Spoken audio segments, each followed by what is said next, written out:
Salve a tutti ragazzi e benvenuti. Oggi parleremo della data d'uscita di GTA 6, la precisione della finestra di lancio.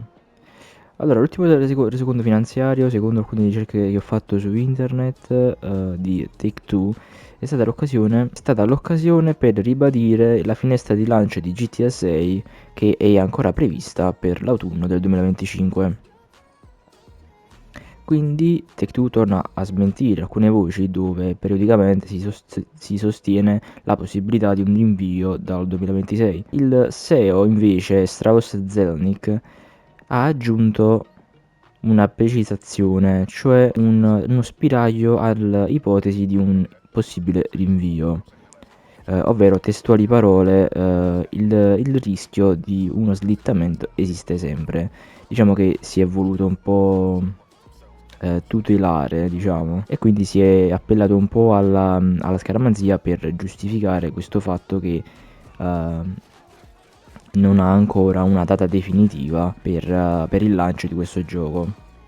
Questo ci dà la dimostrazione del fatto che Rockstar Games mira alla perfezione per questo gioco GTA 6.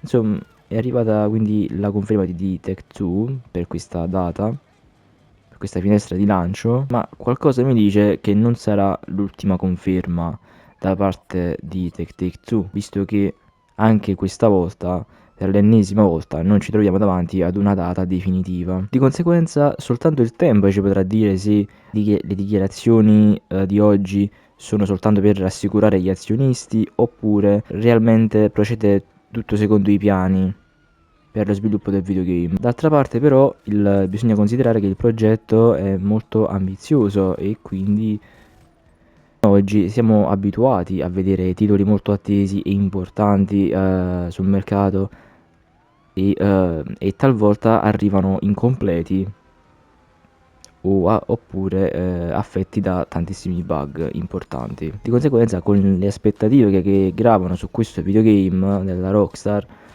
la Rockstar stessa non può permettersi di sbagliare alcunché. Quindi immaginate se dopo tutto questo hype, dopo tutto questo clamore, arrivasse un gioco dove ci fossero 10.000 bug e imperfezioni. Sarebbe un disastro per Rockstar Games. Soprattutto nessuno si comprerebbe il gioco, questo è poco ma sicuro.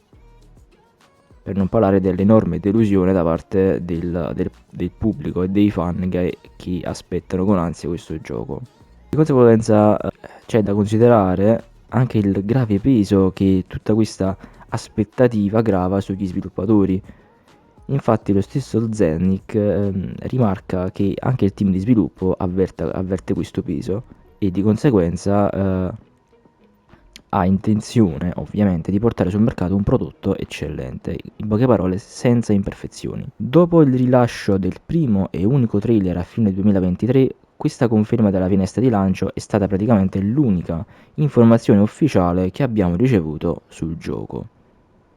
Di conseguenza il silenzio di Take-Two porta spazio per tutti quei rumor che sentiamo online, tutti quei rumor, quelle ipotesi che si fanno cercando di decifrare il trailer di GTA 6. Molte ipotesi di queste hanno anche un possibile ritardo nello sviluppo, specie se si considera che stiamo parlando di un titolo circondato da tantissima hype di tutta l'intera storia videoludica. Io mi aspetto, penso anche voi, il trailer di GTA 6 si possa concludere con una possibile data di lancio precisa per l'uscita del gioco. Però bisogna anche considerare che magari Take-Two per prudenza, per non mettere il carro davanti ai buoi, non riveli ancora la data anche con il secondo trailer, proprio per essere prudente. Potremmo anche dover attendere ancora un po' prima di vederlo. Questo video è tutto. Io spero che questo video vi sia piaciuto. Se è così lasciate un like e se non l'avete ancora fatto iscrivetevi al canale per non perdere altri contenuti come questo e noi ci vediamo sempre qui in un prossimo video su GTA 5 online. Alla prossima. I don't ever slow up, no I don't take shit. I got no love for the fakeness. If you wanna play tough and wanna hate this, I'll always show up. I don't ever slow up, no I don't take shit. I got no love for the fakeness.